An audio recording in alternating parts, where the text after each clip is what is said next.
Assalamualaikum warahmatullahi wabarakatuh. Selamat malam Bapak Ibu sekalian, juga selamat pagi dan selamat siang bagi Anda yang tinggal di belahan dunia lainnya.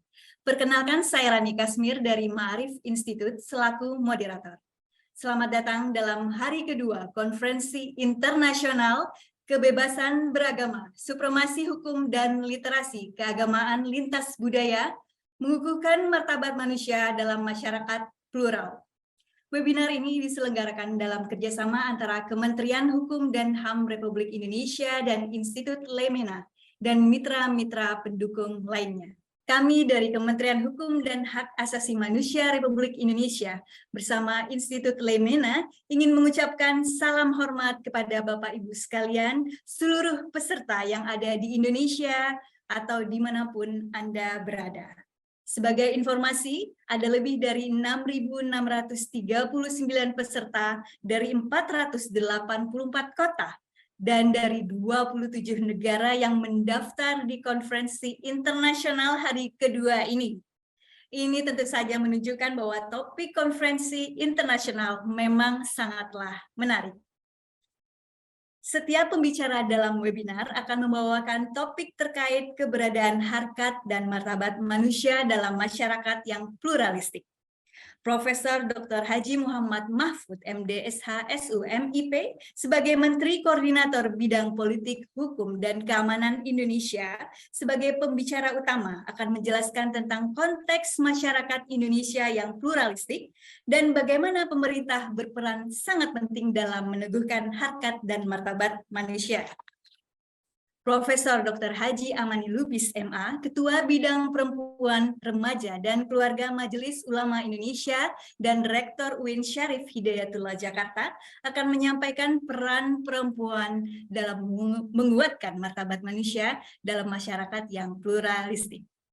Dr. Brett J. Scharf, Director International Center for Law and Religion Studies, akan menjelaskan lebih dalam perihal perspektif martabat manusia or human dignity dalam menciptakan komunitas atau masyarakat yang toleran dan saling menghargai, sebagaimana tertulis dalam Punta del Este Declaration on Human Dignity for Everyone, Everywhere. Profesor Dr. Abdul Muti, Sekretaris Umum PP Muhammadiyah, Kaprodi S3 Pendidikan Agama Islam UIN Syarif Hidayatullah, akan memaparkan konsep pendidikan agama Islam yang pluralistis, yang menjadi model dalam meneguhkan martabat manusia dan relevansinya dalam konteks kemajemukan Indonesia. Bapak Mujtaba Hamdi, Executive Director Wahid Foundation, akan menyampaikan pentingnya pembangunan kesadaran dalam masyarakat luas terkait penghargaan terhadap martabat manusia agar terciptanya masyarakat majemuk yang damai. Dr. Haji Wawan Junaidi MA, Kepala Pusat Kerukunan Umat Beragama atau PKUB Kementerian Agama Republik Indonesia, di mana pada malam hari ini beliau berhalangan untuk hadir dan mohon maaf kepada kita semua, menyampaikan salam juga untuk kita semua. Kemudian acara ini ditutup dengan Dr. Chris Seppel, Senior Research Fellow University of Washington, yang akan menjelaskan tentang peran penting pemahaman pluralisme covenant or covenant pluralism dalam mengukuhkan martabat manusia di masyarakat plural. Bapak, Ibu sekalian, mari kita mulai webinar ini dan pertama-tama kami mempersilahkan yang terhormat Bapak Iwan Kurniawan, BCIP, SH, MSI, Staf Ahli Bidang Penguatan Reformasi Birokrasi, Kementerian Hukum dan Hak Asasi Manusia Republik Indonesia untuk menyampaikan sambutannya. Kepada Bapak Iwan Kurniawan, kami persilahkan. Bismillahirrahmanirrahim. Selamat malam. Assalamualaikum warahmatullahi wabarakatuh. Shalom, salam sejahtera, Om Swastiastu, Namo Buddhaya, salam kebajikan, rahayu. Yang terhormat Bapak Profesor Dr. Haji Muhammad Mahfud MD, SH, SU, MIP, Menteri Koordinator Bidang Politik, Hukum, dan Keamanan Republik Indonesia. Yang kami hormati Bapak Matius Ho, Direktur Eksekutif Institut Lemena. Yang kami hormati Ibu Profesor Dr. Hajah Amani Lubis MA, Ketua Bidang Perempuan, Remaja, dan Keluarga Majelis Ulama Indonesia. Yang kami hormati Bapak Profesor Dr. Abdul Mukti, Sekretaris Umum Pengurus Pusat Muhammadiyah. Yang kami hormati Ibu Yeni Wahid, Direktur Wahid Foundation. Yang kami hormati Dr. Haji Wawan Junaidi MA, Kepala Pusat Kerukunan Umat Beragama, Kementerian Agama Republik Indonesia. Yang kami hormati Dr. Chris Seipel, Senior Research Fellow, University of Washington. Yang kami hormati dan kami banggakan para peserta yang berbahagia. Pertama-tama marilah kita panjatkan puji dan syukur kehadirat Tuhan Yang Maha Esa, karena atas berkat, rahmat, dan karunia-Nya pada hari ini kita diberi kesempatan untuk dapat bertemu dan bersilaturahim meskipun secara virtual pada acara konferensi internasional yang mengangkat tema kebebasan beragama, supremasi hukum, dan literasi keagamaan lintas budaya yang diselenggarakan oleh Kementerian Hukum dan HAM bekerjasama dengan Institut Lemena. Pertama-tama atas nama Kementerian Hukum dan HAM, kami menghaturkan terima kasih kepada Bapak Menteri Koordinator Bidang Politik Hukum dan Keamanan Republik Indonesia, Profesor Dr. Haji Muhammad Mahfud MD, SH, SUMUP, yang akan menyampaikan keynote speech-nya kepada kita semua di sini. Ucapan terima kasih juga kami sampaikan kepada seluruh narasumber yang pada saat ini membagikan ilmu, pengetahuan, wawasan, serta pengalaman sehingga dapat menjadi masukan dalam pengambilan kebijakan. Mengukuhkan martabat manusia dalam masyarakat plural adalah topik yang diusung pada hari kedua ini. Tema ini sangat relevan dengan kondisi masyarakat Indonesia yang majemuk dalam berbagai aspek. Tantangan dihadapi oleh bangsa Indonesia dalam menjaga dan melindungi martabat manusia di tengah-tengah kemajemukan yang kita miliki tentu tidaklah mudah. Namun tantangan ini tentunya dapat diatasi jika masing-masing pihak dapat bekerja sama dengan sikap toleransi untuk memperkuat ketahanan nasional. Berbicara mengenai tema hari ini, maka sudah sepatutnya menjadikan martabat manusia sebagai norma dasar yang harus dipahami oleh setiap orang tanpa kecuali. Martabat merupakan nilai inherent yang melekat erat, tidak dapat dipisahkan dari personalitas manusia sebagai makhluk yang berakal budi. Manusia adalah pribadi yang mulia, tak ada duanya, tak ada makhluk yang diciptakan melampaui semua makhluk di bumi ini, kecuali manusia. Perjalanan bangsa Indonesia dalam menegakkan martabat manusia di tengah-tengah masyarakat yang plural dapat menjadi pengalaman berharga bagi bangsa sendiri maupun bangsa yang lain. Bangsa Indonesia terlahir sebagai bangsa yang majemuk, yang multikultural, semboyan yang dimiliki oleh negara kita, yaitu Bhinneka Tunggal Ika, telah menjadi perekat dalam persatuan Indonesia. Bhinneka Tunggal Ika yang telah menjadi perekat dalam persatuan Indonesia telah menggugah kesadaran masyarakat Indonesia secara luas untuk secara bersama-sama membangun tata kehidupan yang menunjukkan semangat saling memahami, saling menghormati, serta dapat menerima segala bentuk perbedaan yang ada demi terwujudnya suasana kehidupan bermasyarakat yang tentram dan damai. Namun perkembangan zaman, derasnya arus globalisasi membawa pengaruh kuat terhadap perubahan pola pikir serta perilaku masyarakat. Suasana kehidupan masyarakat dalam keseharian semakin menampakkan persaingan yang tidak sehat.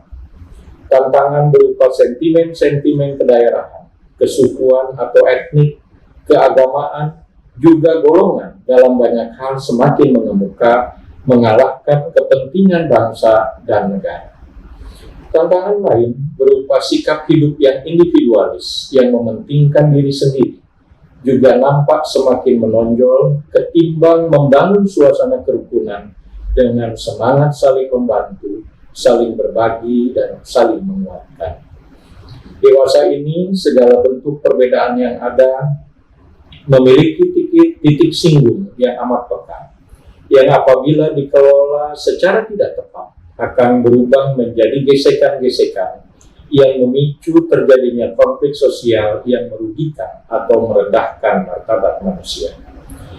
Yang berdampak tidak sebatas pada masyarakat bersangkutan, melainkan dapat mengganggu kepentingan bangsa secara keseluruhan. Sejarah bangsa Indonesia juga mencatat banyak pengalaman menyangkut permasalahan sosial politik di antara kelompok. Kesemuanya itu menunjukkan betapa banyak hambatan dan gangguan di dalam membangun harmonisasi kehidupan masyarakat majemuk dalam kerangka besar mempertahankan martabat manusia dalam kehidupan bernegara Indonesia. Para peserta yang kami hormati, akhir kata kami berharap melalui konferensi internasional ini, pemahaman dan penghargaan terhadap martabat manusia semakin terinternalisasi dalam kehidupan sosial dan bermasyarakat. Semoga hasil diskusi hari ini dapat menjadi pijakan kita, khususnya Kementerian Hukum dan HAM, dalam setiap pengambilan kebijakan yang bersinggungan dengan hak asasi manusia. Demikian yang dapat kami sampaikan. Wabillahi taufiq wal hidayah. Wassalamualaikum warahmatullahi wabarakatuh. Selamat malam. Salam sejahtera untuk kita semua. Om Santi Santi Sakti Om. Selanjutnya, kami mempersilahkan Bapak Dr. Marwarar Siahaan, Senior Fellow Institut Leimena untuk menyampaikan sambutannya. Kepada Bapak Dr. Marwarar Siahaan, kami persilahkan. Assalamualaikum warahmatullahi wabarakatuh. Salam. Om Swastiastu. Namo Buddhaya. Salam Pancasila. Yang kami hormati Profesor Dr. Muhammad Mahfud MD selaku Menteri Koordinator Bidang Politik, Hukum dan Keamanan Republik Indonesia. Yang kami hormati seluruh jajaran Kementerian Hukum dan HAM, seluruh para narasumber yang telah menyediakan waktunya dalam mengisi konferensi internasional ini. Yang kami hormati juga seluruh peserta konferensi ini. Deklarasi HAM yang diawali dengan pengakuan bahwa secara alamiah martabat manusia serta HAM yang setara dan tidak dapat dicabut merupakan dasar dari kemerdekaan, perdamaian, dan keadilan tidak boleh diabaikan karena akan mengakibatkan perbuatan bengis yang menimbulkan amarah dalam diri manusia. Mukadimah Deklarasi HAM menyatakan bahwa hak asasi manusia perlu dilindungi melalui hukum, supaya orang tidak terpaksa memilih pemberontakan sebagai usaha terakhir guna menentang kelaliman dan penindasan. Dalam konteks Indonesia, agar kondisi dan iklim serta dinamika sosial politik saat ini sangat mengapresiasi upaya Kementerian Hukum dan HAM bersama Institut Leimena mengangkat tema ini sebagai bagian upaya membangun pengertian yang sama dalam kehidupan bermasyarakat, berbangsa, dan bernegara. Prinsip bernegara berdasar norma dan nilai-nilai tentang HAM telah juga diadopsi sebagai bagian dari hak konstitusional yang bersifat asasi dalam bab 10A Undang-Undang Dasar 45. Konsekuensi konstitusionalisasi hak asasi dalam Undang-Undang Dasar 45 telah menyebabkan bahwa seluruh keputusan kebijakan legislasi maupun kebijakan pemerintahan dapat diuji jika terjadi kelalaian untuk menghormati, memajukan, melindungi, dan mewujudkan HAM sebagai hak konstitusi, sebagai suatu pelanggaran konstitusi. Kegiatan civic education seperti ini harus lebih intensif lagi dilakukan agar dapat membangun kehidupan HAM yang dilindungi oleh hukum yang sungguh-sungguh timbul dan berakar dalam hati nurani bangsa Indonesia. Untuk itu akhirnya kami mengucapkan terima kasih kepada seluruh narasumber yang telah meluangkan waktu dalam kegiatan ini dan serta memberikan pemikiran-pemikirannya. Pada akhirnya kami mengucapkan terima kasih sekali lagi dan kasih dan salam Pancasila. Terima kasih. Terima kasih kepada Bapak Iwan Kurniawan BCIP SH MSI dan Bapak Dr. Marwarar Siahan yang telah membuka secara resmi acara melalui sambutan yang telah disampaikan. Dengan demikian, kita dapat memulai sesi webinar ini. Setelah ini, 1 pembicara kunci dan 6 narasumber kita akan menyampaikan pemaparannya. Setelah selesai pemaparan dari pembicara kunci, maka akan ada sesi tanya-jawab. Baik Bapak Ibu sekalian, sekarang saya ingin mempersilahkan Profesor Dr. Haji Muhammad Mahfud MDSH, SUMIP, Menteri Koordinator Bidang Politik Hukum dan Keamanan Indonesia. Kepada Bapak Profesor Dr. Haji Muhammad Mahfud MD, kami persilahkan. Assalamualaikum warahmatullahi wabarakatuh. Selamat malam, salam sejahtera, Swastiastu, Namo Buddhaya, salam kebajikan.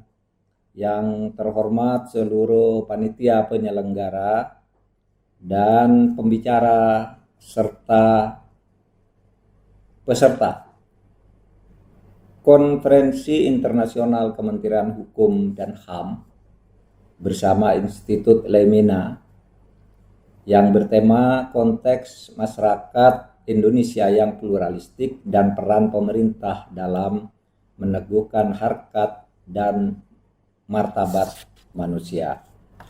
Pertama, saya ingin mengucapkan selamat kepada kita semua dan bersyukur karena kita bisa menyelenggarakan konferensi internasional ini, dan mudah-mudahan konferensi ini memberi bekal kepada kita untuk berbuat lebih baik di dalam hidup dan kehidupan kita, mengatur bangsa dan negara kalau bagi para pejabat.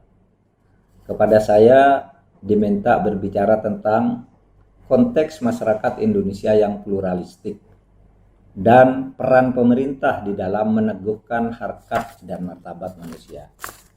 Saudara sekalian, saya ingin mengatakan bahwa Indonesia sebagai laboratorium, meskipun ini konferensinya internasional, saya mulai dari Indonesia. Ini fakta, Indonesia itu adalah satu negara yang masyarakatnya sangat plural, sangat jamak, sangat beragam, pluralistik secara primordial. Baik primordial keagamaan, primordial kesukuan, primordial kedaerahan, kemudian ras dan bahasa. Ini fakta di Indonesia.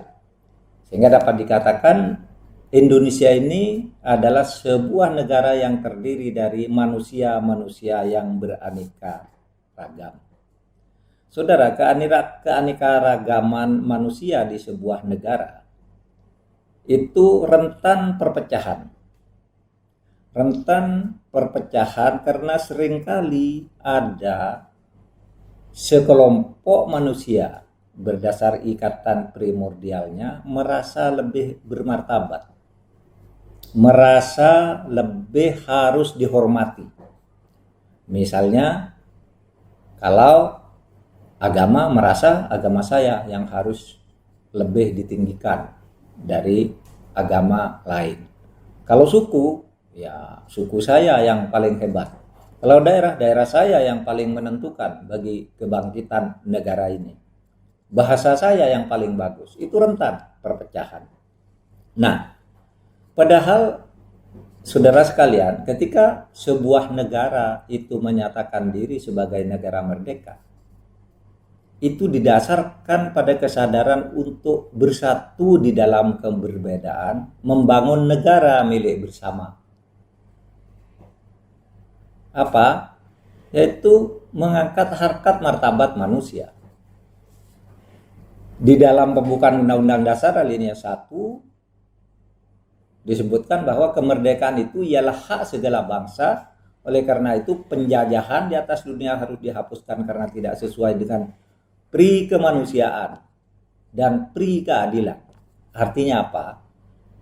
Penjajahan di atas dunia itu tidak menghargai harkat dan martabat manusia secara sama. Orang kulit putih dianggap lebih superior sehingga dia diistimewakan. Orang pribumi dibuat berkelas-kelas. Yang suku ini lebih hebat, yang suku sana lebih primitif dan sebagainya. Itu terjadi kasta-kasta di dalam kehidupan manusia. Oleh sebab itu lalu beberapa bangsa atau beberapa suku bangsa bergabung menjadi sebuah bangsa dan membuat sebuah negara merdeka yang itu semua tujuannya adalah untuk menjaga atau mengangkat harkat dan martabat manusia. Tetapi saudara, secara teori memang ada dilema ya di dalam kemerdekaan itu. Sebab begini, ketika negara itu merdeka karena banyak perbedaan ikatan primordial, ketika negara itu merdeka ya kemudian ada dilema karena negara merdeka itu butuh dua hal. Satu, butuh demokrasi. Butuh demokrasi untuk apa? Untuk menjaga martabat manusia. Dengan demokrasi setiap manusia punya hak yang sama untuk mendapat perlindungan hak asasi, untuk berpendapat, untuk bersekolah, untuk mencari nafkah dan punya hak yang sama. Itu demokrasi namanya. Menyatakan aspirasi, merebut jabatan-jabatan publik itu demokrasi. Pada saat yang sama, negara merdeka itu perlu integrasi. Yaitu bahwa negara harus bersatu. Nah, ini dilemanya, demokrasi itu berwatak membebaskan sehingga setiap orang bebas, sedangkan integrasi itu berwatak menyatukan secara paksa. Jadi kalau demokrasi dilepas, integrasinya lemah, sebuah negara bisa hancur, dan itu sudah banyak contohnya. Tetapi ketika integrasi diperkuat, demokrasinya lemah, bisa mati, karena kemudian muncul negara otoriter. Nah, saudara sekalian, itulah yang dihadapi oleh setiap negara merdeka untuk satu, membangun sebuah otoritas negara dengan sebuah program integrasi nasional. Dua, mengangkat harkat dan martabat manusia di dalam keberbedaan melalui mekanisme demokrasi. Nah, bagaimana Indonesia mengatasi ini? Saudara, Indonesia mengatasi ini sudah dilakukan melalui pengolahan yang panjang. Kalau tonggak sejarahnya dimulai daripada tanggal 28 Oktober tahun 1928 ketika dilakukan Sumpah Pemuda, di mana di situ seluruh suku yang jumlahnya lebih dari 1000, seluruh pemakai bahasa yang jumlahnya lebih dari 700, seluruh orang-orang di Kepulauan Nusantara yang agamanya dan kepercayaannya banyak itu menyatakan bersatu untuk membangun sebuah negara merdeka bernama Indonesia, di mana di situ martabat manusia dihargai.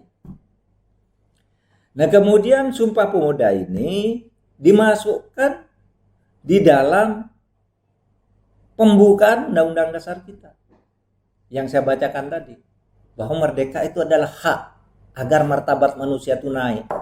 Oleh sebab itu dibuat pemerintahan yang tujuannya apa? Tujuan pemerintahan itu melindungi segenap bangsa dan seluruh tumpah darah Indonesia itu ya, mengangkat martabat, menjaga martabat manusia, mencerdaskan kehidupan bangsa. Manusia yang tidak cerdas itu martabatnya tidak tinggi. Mencerdas, membangun kesejahteraan umum juga. Kalau masyarakat tidak sejahtera, maka dia sebagai manusia itu nilainya kurang. terasa tidak nyaman karena manusia itu hidup ya harus sejahtera. Kalau tidak sejahtera untuk apa? Dan kesejahteraan itu menentukan martabat juga.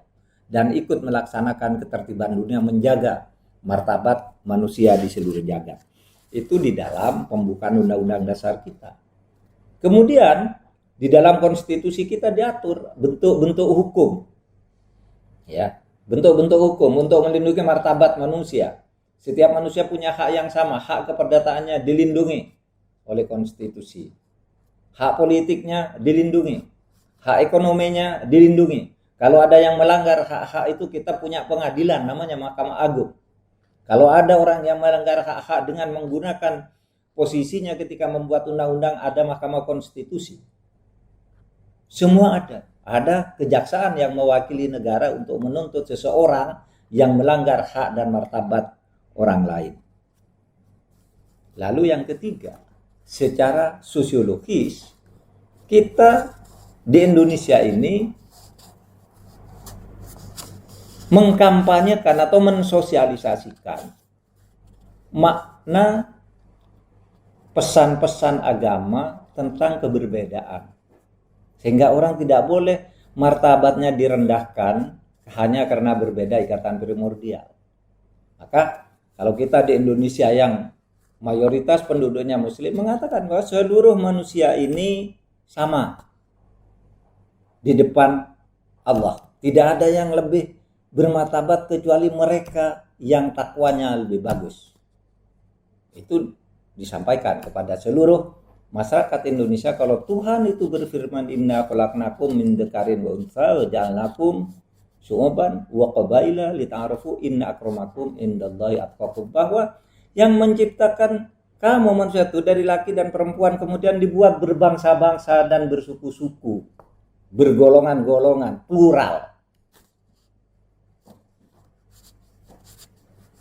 Apa itu? Wa ja'alnakum syu'uban wa qabaila lita'arafu inna akramakum indallahi atqakum. Yang baik, yang bermartabat di antara kamu di mata Allah itu hanya yang bertakwa. Itu satu. Yang kedua, Allah mengatakan, manusia, kamu itu berbeda karena saya loh yang membuat perbedaan. Kata Allah itu. Jelas berkali-kali di dalam Al-Quran itu. Misalnya Allah mengatakan, wala sya'allahu la amana kullukum man fil ardi jami'a afa anta tukrihan nas. Kalau Allah tuh mau seluruh manusia di muka bumi itu beriman kepada saya,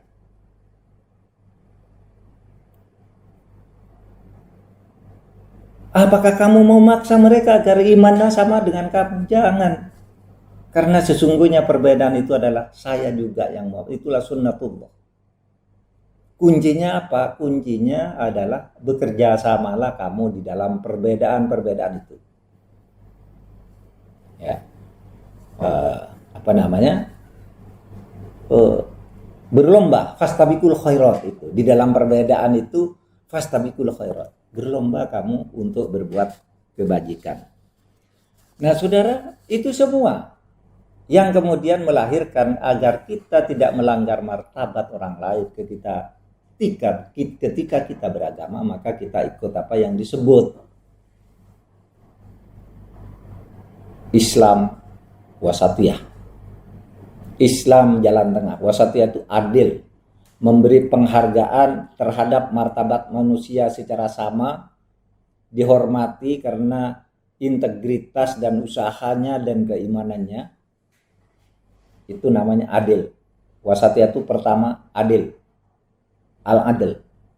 Lalu yang kedua tasamuh. Tasamuh itu toleran terhadap perbedaan. Yang ketiga, wasatiyah itu artinya apa? Artinya islah. Islah itu berbuat baik, melakukan reformasi bersama, dan seterusnya, dan seterusnya. Nah, saudara, itu semua kemudian diwadahi di dalam dasar ideologi negara yang disebut Pancasila. Yang namanya Pancasila. Yang kemudian diuraikan di dalam pasal-pasal Undang-Undang Dasar itu. Nah, saudara, saya ingin mempercepat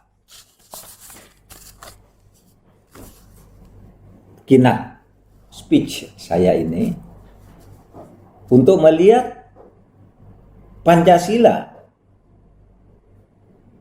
sebagai dasar falsafah negara. Saudara, kedudukan Pancasila sebagai dasar falsafah bangsa dan filsafat bernegara menjadi landasan sekaligus orientasi bagi sistem hukum nasional kita. Rumusan Pancasila sebagaimana termaktub di dalam pembukaan Undang-Undang Dasar 1945 diterjemahkan ke dalam tatanan kehidupan berbangsa dan bernegara yang diatur di dalam sistem hukum nasional. Pancasila adalah nilai dasar konstitusi yang menjadi sumber hukum yang tertinggi yang kemudian menentukan substansi produk hukum yang lebih bawah sekaligus menjadi ukuran validitas norma di dalam produk hukum yang dimaksud.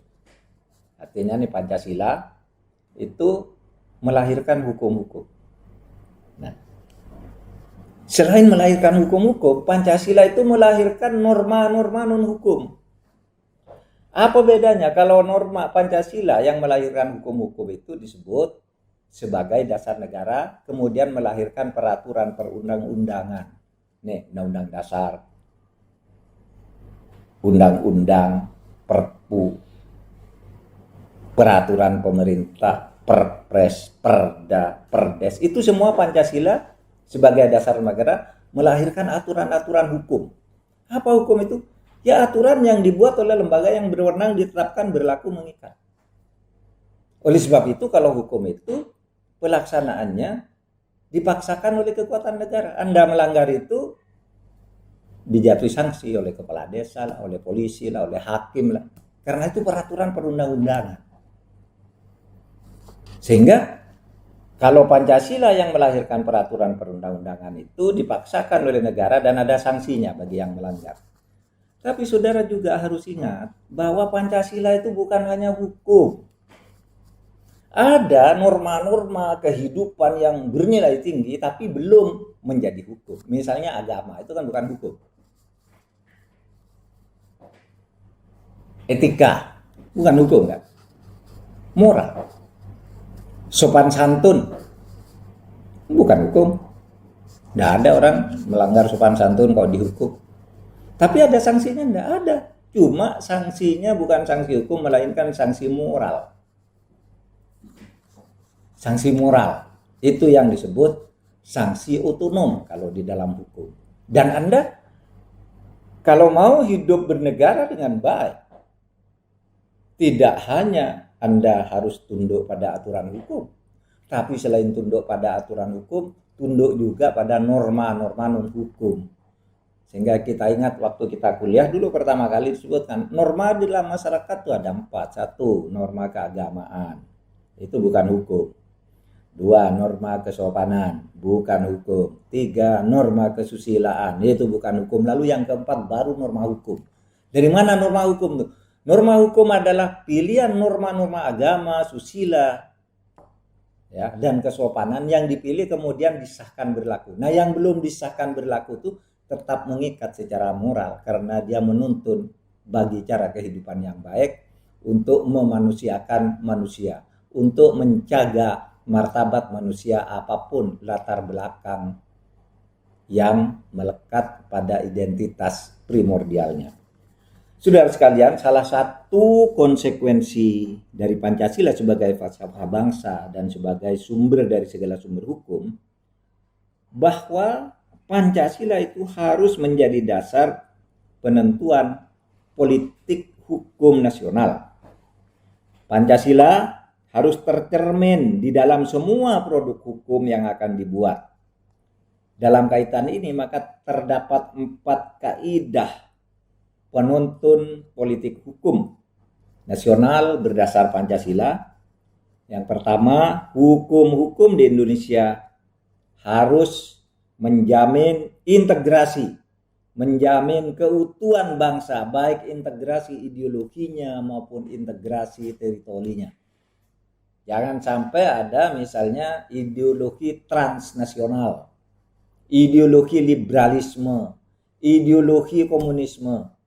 Kita punya ideologi Pancasila yang di dalamnya itu melindungi kebebasan orang untuk beragama, agama apapun, melindungi kebebasan orang untuk berserikat, untuk berorganisasi, mencari rezeki, untuk hidup, dan seterusnya, dan seterusnya.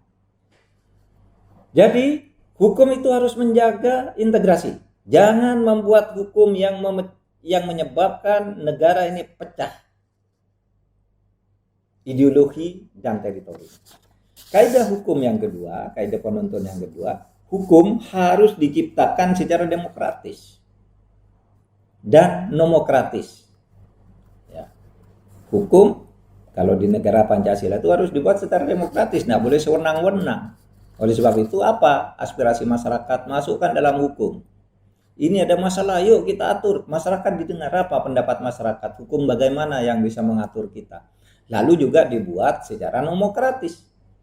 Bahwa hukum-hukum, terutama di dalam penegakannya, pelaksanaan pemerintahan sehari-hari, kehidupan masyarakat sehari-hari, harus dituntun oleh aturan-aturan hukum. Jadi kalau demokratis itu artinya peran rakyat, kalau nomokratis itu artinya peran hukum. Demokratis itu biasanya untuk memperoleh menang, nomokratis itu untuk memperoleh benar.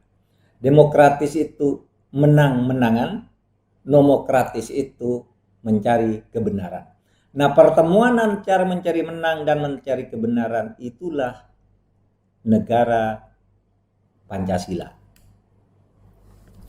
Yang ketiga, hukum harus mendorong terciptanya keadilan sosial yang antara lain ditandai dengan adanya upaya untuk mempersempit jurang kesenjangan antara yang kuat dan yang lemah.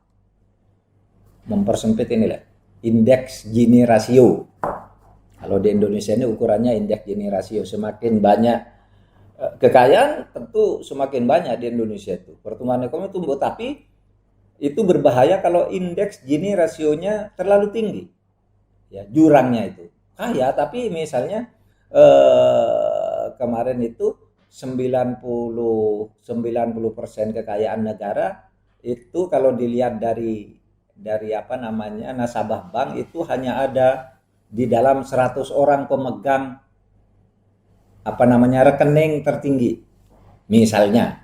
Nah, itu namanya indeks Gini rasionya terlalu lebar.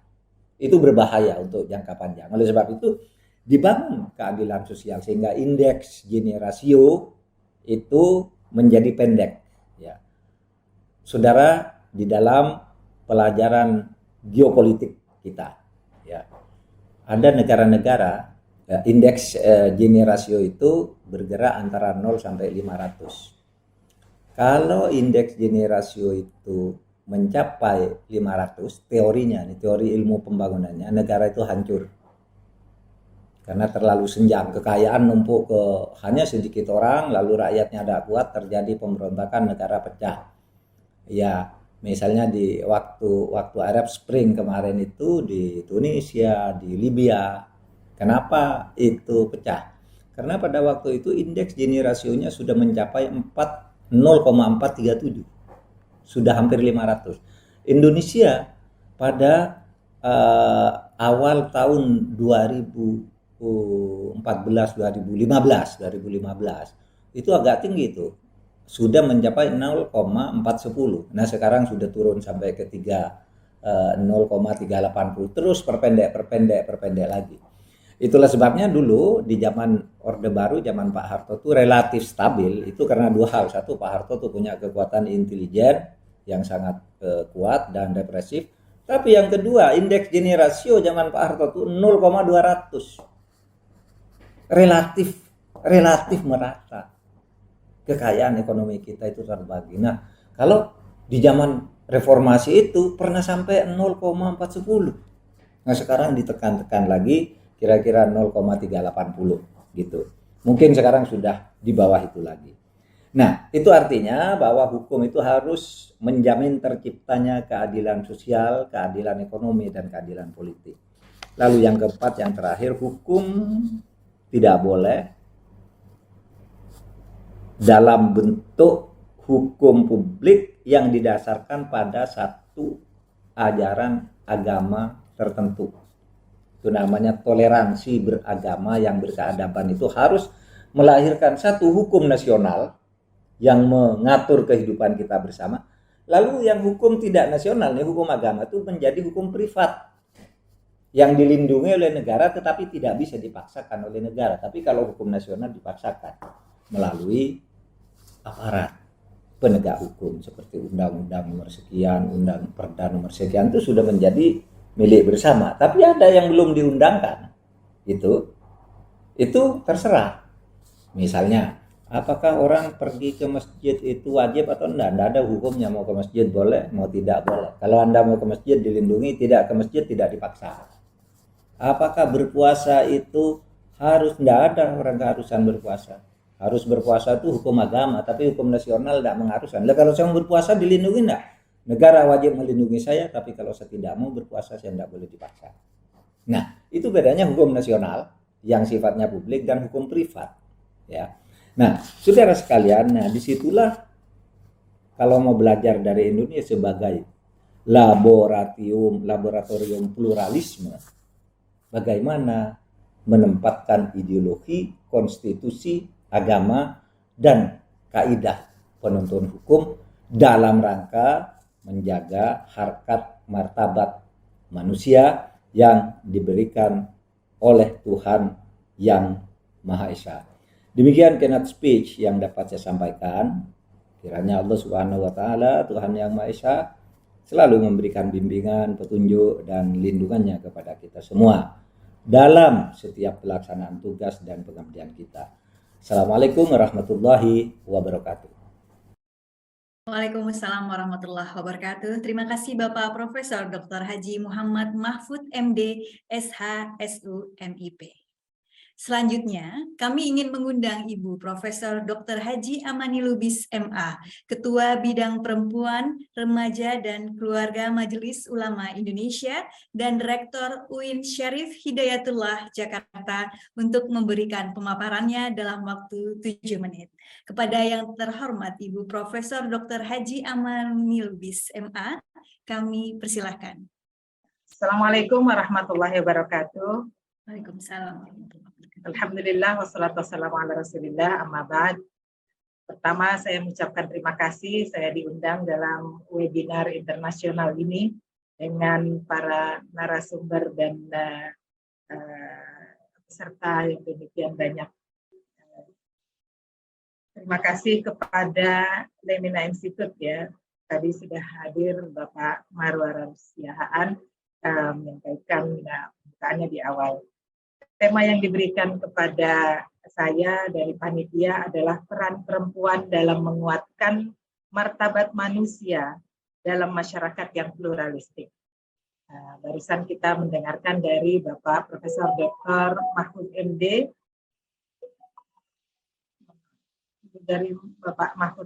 bahwa masyarakat kita Indonesia sangat majemuk dan rentan perpecahan, ada kesenjangan, konflik, demikian banyak permasalahan yang bisa diakibatkan karena kita masyarakat yang majemuk. Namun ada solusi-solusi yang sudah dilakukan oleh baik pemerintah maupun masyarakat dan juga lembaga-lembaga pemerintah dan non-pemerintah yang menjadikan Indonesia aman, stabil, dan membangun sampai sekarang. Mudah-mudahan aman terus dan berhasil mempertahankan eksistensinya ratusan tahun ke depan, insya Allah. Amin ya rabbal alamin. Saya ingin memulai pemaparan saya dengan silakan panitia boleh share. Ya. Tentu saya tidak mau berangkat dari masalah-masalah perempuan ya yang ada di masyarakat, kita tahu masih ada ketimpangan, kesenjangan baik dari tingkat pendidikan, angkatan kerja, dan juga ekonomi, kesehatan, dan lainnya. Itu kita sudah maklum dan terus-menerus kita upayakan untuk bersatu menangani masalah ini semua. Namun kita atau saya dalam presentasi kali ini, saya ingin pandangan yang optimistik dan juga yang lebih teduh begitu atau lebih kalem, tidak memunculkan yang kontroversi, artinya yang masih diperjuangkan oleh perempuan yang masih sangat menyakitkan untuk memperoleh haknya, baik itu dalam pendidikan, ekonomi, dan juga tentu dalam tanah publik begitu, apalagi dalam mencapai posisi dan mengambil keputusan. Perdebatan itu kita juga sudah ketahui, tapi saya akan bahas hal-hal lain yang lebih menguatkan martabat manusia.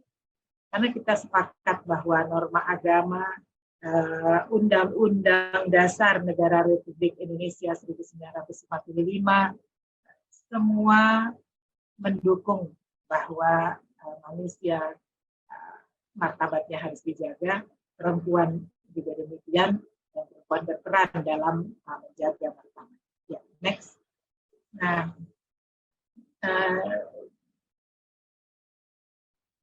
di masa kini perempuan yang berperan itu adalah yang memiliki kompetensi. Apapun kompetensinya dan di bidangnya, di lingkungannya, apabila dapat dimanfaatkan, maka dia sudah berkontribusi dalam menguatkan martabat manusia. Martabat manusia adalah harkat yang tidak dapat dikalahkan ya oleh apapun untuk menjadikannya manusia dan menjadikannya makhluk yang mulia. Untuk itu peran perempuan di masa era globalisasi sekarang ini dan juga masa pasca pandemi harus bertransformasi. Ini kriteria perempuan yang dengan kompetensinya yang dapat menjaga martabat perempuan, martabat manusia. Indonesia adalah mampu bertransformasi, berpikiran terbuka, kritis, inovatif, serta mampu menguasai teknologi dan berkembang sangat dinamis sekarang ini. Perempuan banyak berkontribusi setelah masa pandemi. Justru ada kajian bahwa perempuanlah yang menjaga ekonomi keluarga menjadi bisa dijalani ya, artinya tidak terlalu jatuh terpuruk karena ternyata perempuan di masa pandemi ini melakukan upaya ekonomi ya, menjadi pelaku ekonomi. UKM biasanya menjadi UKM dan inilah yang mendukung ekonomi keluarga mayoritas bangsa Indonesia. Adapun yang sudah biasa berprofesi tentu tidak melanjutkan profesinya dan tidak menjadikan ekonomi sangat mengganggu keluarga. Ya. Kemudian perempuan di masa genting biasanya bisa fleksibel menghadapi beragam situasi, dan itu banyak buktinya bisa beradaptasi dan mengubah cara pandang dari yang bergantung menjadi mandiri. Ini juga banyak bukti. Adapun bagi banyak perempuan yang belum mandiri dan masih menggantungkan kepada suami atau kepada keluarga, ini pun akan mereka sudah punya wawasan agar mandiri dalam hal tertentu, bukan hanya ekonomi saja, bisa kemandirian dalam berpendapat, beraspirasi, karena di Indonesia alhamdulillah perempuan memang sudah memperoleh hak dan sudah terbiasa dengan penyampaian aspirasi, tidak tertekan perasaan tidak merasa direndahkan, dinomorduakan, dan tapi tadi saya tidak menutup pandangan bahwa ada masalah bagi perempuan. Lagi, baik, kita Profesor, mohon maaf, izin Profesor, waktu tinggal 2 menit lagi. Baik, baik. Terima Itu kasih. kita menerima perbedaan yang ada sekaligus dapat menyaring informasi. Nah, bagaimana perempuan bisa menjaga martabat manusia adalah menerima perbedaan apapun, etnik, agama, budaya, tradisi, ini kita bisa menerima, dan dengan arus informasi yang begitu besar untuk menjaga martabat manusia, maka kita harus menyaring informasi yang konstruktif dan bukan yang destruktif. Nah, dalam penyaringan budaya ini maka nilai-nilai Pancasila mampu mengalahkan ya banyak serangan dari arus yang tidak jelas, yang berbeda dari kearifan lokal di Indonesia. Nilai-nilai Pancasila dapat diandalkan dan semoga terus dapat juga dikembangkan. Nah, dengan demikian kita bisa berperan. Ya, next. Ini dalam pandangan saya, cara perempuan menghadapi masyarakat yang pluralistik adalah perempuan harus punya cita dan pandangan tentang martabat bangsa Indonesia yang utuh. Dan kemudian penguatan keluarga. Perempuan Indonesia semua menghargai lembaga perkawinan dan juga keluarga, sehingga lain dari budaya Barat misalnya, atau budaya lain yang memang dianggap hak asasi manusia itu adalah individualistik. Tapi kalau di Indonesia dari norma dan dari budaya, keluarga adalah pengikat bagi masyarakat, dan yang menjaga martabat harkat bangsa adalah dimulai dari. Kemudian penguatan perempuan di bidang ekonomi ini penting, dan banyak contoh UMKM itu sudah dikembangkan dan perempuan banyak sekali pelakunya. Kemudian keadilan dan kesetaraan gender. Tentu keadilan ini kita bisa bayangkan betapa berbanyak permasalahan, dan sudah didukung oleh undang-undang yang mendukung undang-undang HAM dan juga undang-undang yang mendukung anti diskriminasi terhadap perempuan, tetapi masih juga banyak yang perlu dibenahi. Tentu utamanya adalah kesadaran perempuan sendiri atas martabat dirinya, harkat dirinya, sehingga kita bisa menjaga relasi yang seimbang antara laki-laki dan perempuan. Baik, saya tutup dengan next. Itu ada rekomendasi sangat mudah bahwa kita memang harus menjaga martabat, karena banyak sekali tantangan yang harus kita hadapi, perempuan dan berperan positif dan aktif. Terima kasih atas kesempatan. Terima kasih banyak Ibu Profesor Dr. Haji Amani Lubis MA, dan selanjutnya saya ingin mengundang Dr. Brad G. Scharfs, Director International Center for Law and Religion Studies, dan Rex E. Lee Chair and Professor of Law Brigham Young University Law School untuk memberikan pemaparannya dalam waktu 7 menit. Kepada yang terhormat Dr. Brad G. Scharfs, kami persilahkan. Thank you very much. Can you hear me? Yes? Yes. As I was listening to Dr. Amani talk, it reminded me that Eleanor Roosevelt said that the most important human rights institution is the family, and the most important place where human rights values are taught is the kitchen table. So I echo her sentiments.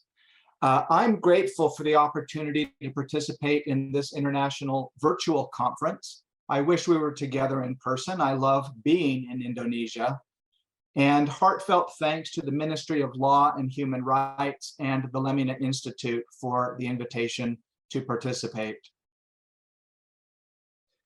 I've been invited to share my perspectives on a major international initiative the Punta del Este Declaration on Human Dignity for Everyone Everywhere, which was adopted in 2018 to commemorate the 70th anniversary of the Universal Declaration of Human Rights. Next year, 2023, will be the 75th anniversary of the UDHR. And I'll also mention several projects our center is working on to commemorate this anniversary. It was 1948 when the United Nations unanimously adopted the Universal Declaration of Human Rights. This was the first international human rights instrument, and it is the foundation of the human rights revolution that has taken place since the end of World War II. Human dignity was, in an important sense, the foundational idea of human rights. Consider this statement by General Douglas MacArthur at the time of the Japanese surrender at the end of World War II.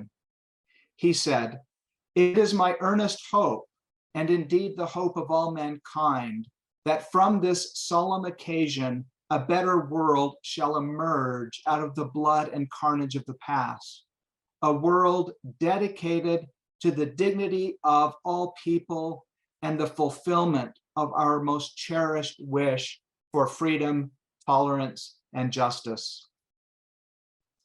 But when the 18 countries that comprise the UN Human Rights Commission in 1947 started the work of drafting the declaration, they quickly reached an impasse.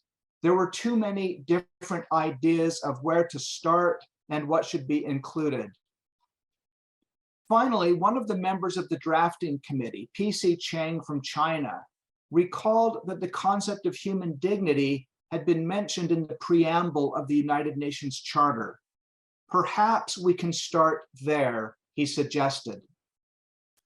This broke the logjam, and focusing on human dignity helped the process of identifying, specifying, and articulating the 30 brief articles that comprise the final text of the UDHR. The significance of human dignity is apparent from the very first sentence of the declaration. The preamble begins by stating, "Whereas recognition of the inherent dignity and of the equal and inalienable rights of all members of the human family is the foundation of freedom, justice, and peace in the world."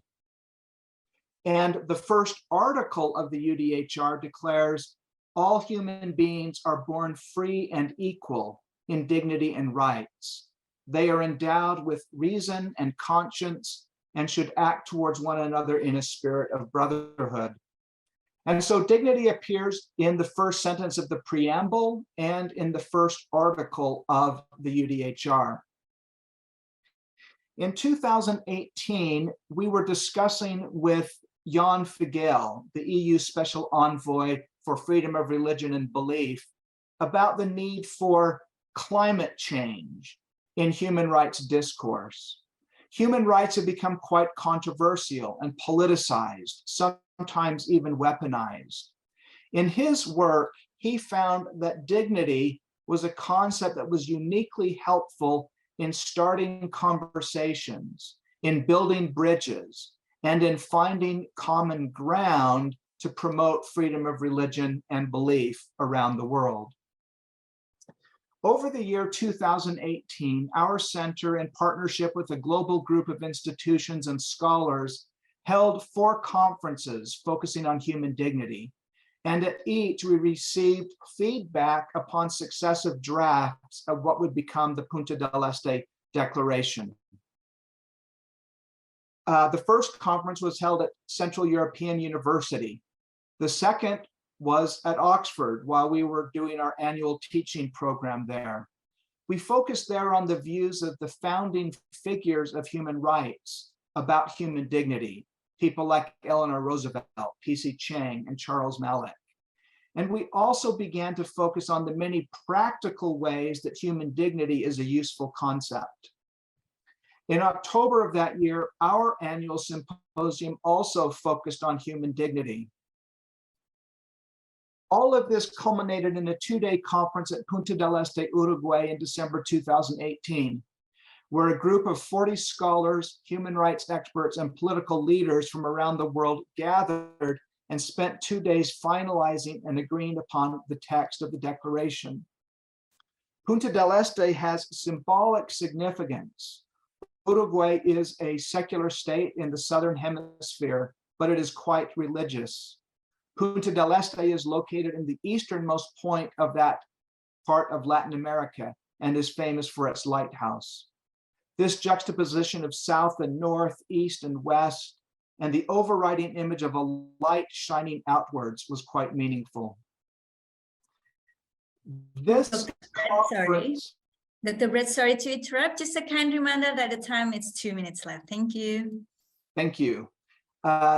This gathering led to the adoption of the declaration.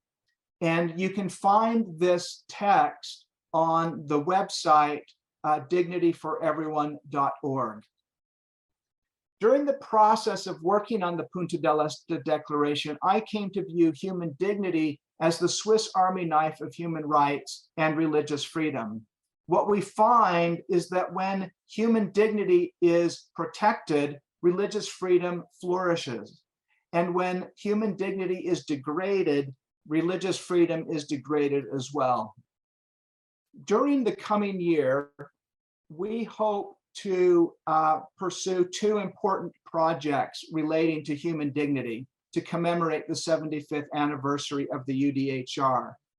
If any of you are interested in these projects, I hope you will contact us because we are still working out the parameters of them. The first is a call for a dialogue of civilizations on human dignity. This will focus on what we can learn from each other about how to create and cultivate cultures of dignity that fit our own political, legal, social, and religious contexts. Wherever I am in the world, I always suggest that Indonesia is uniquely positioned to be a leader in this discourse because the concepts of Pancasila, I believe, can be easily translated into the universal discourse of human dignity.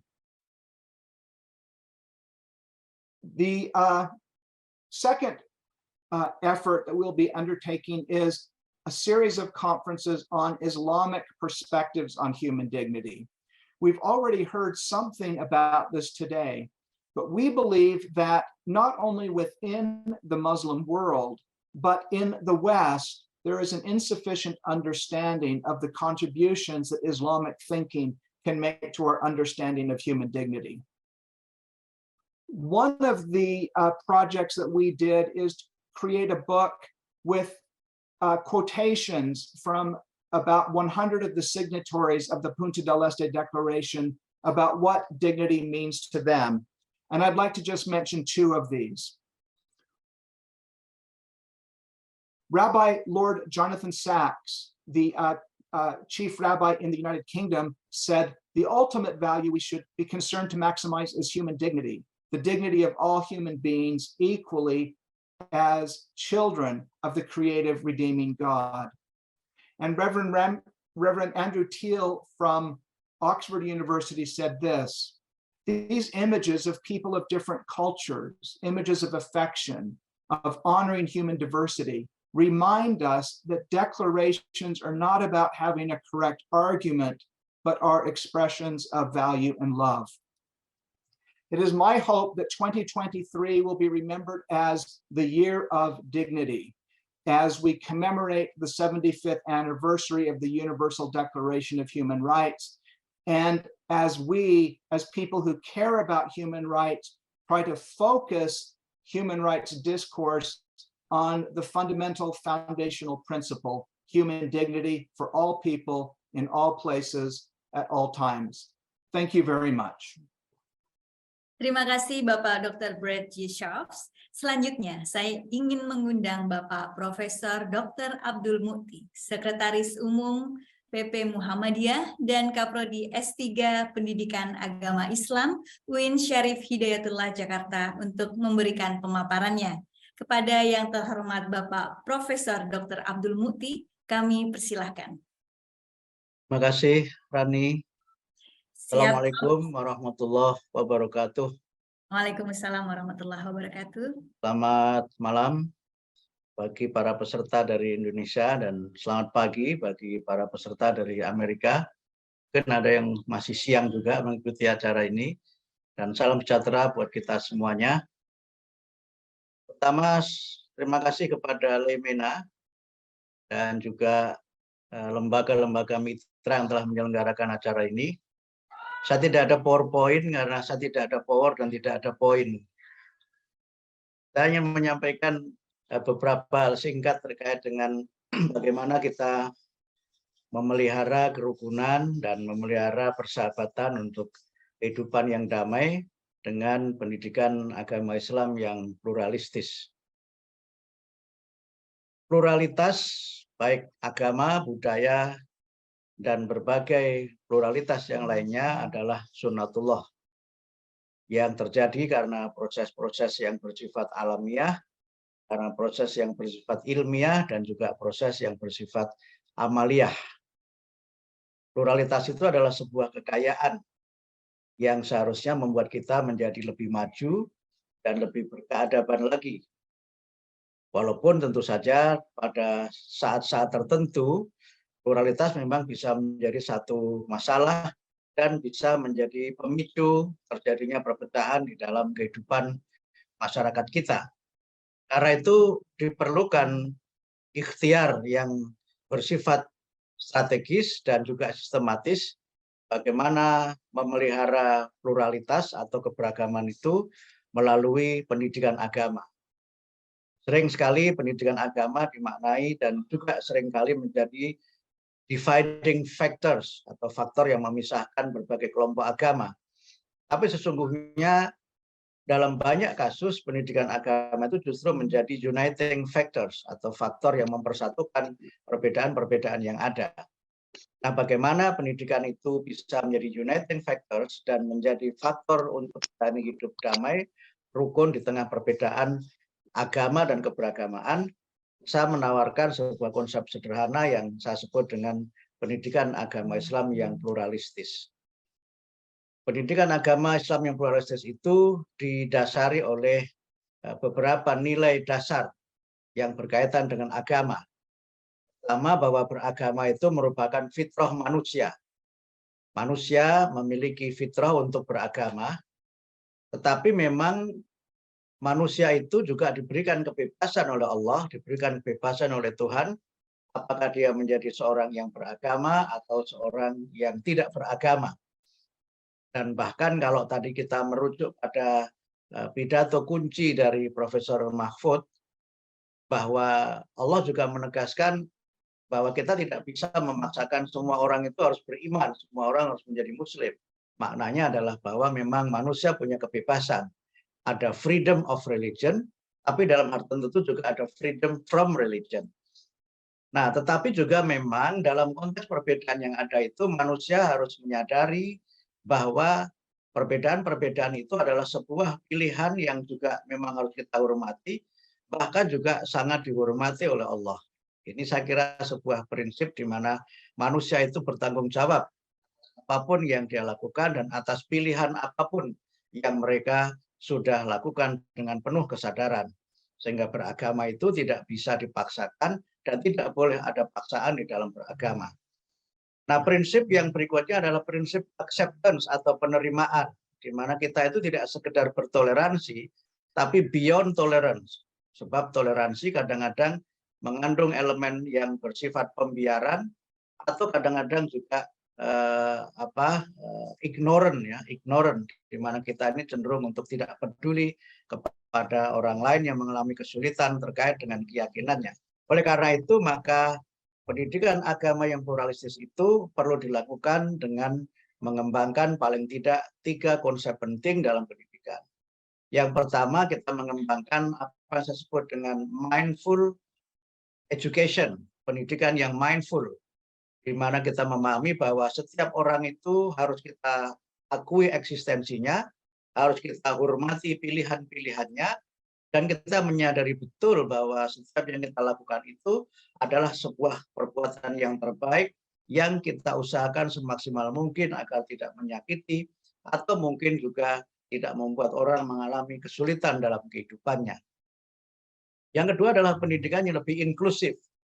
Inklusif mengandung pengertian bahwa kita ini berusaha untuk terbuka di tengah perbedaan yang ada sesuai dengan keyakinan kita tentu saja. Jadi prinsip kedua ini mengandung sebuah landasan bahwa untuk kita menjadi pluralis dan inklusif, kita harus memahami dan meyakini agama kita sebagai sebuah pilihan pribadi yang kita bangun dengan konstruksi teologi, dengan prinsip-prinsip yang kita laksanakan secara teguh sesuai dengan apa yang menjadi keyakinan kita.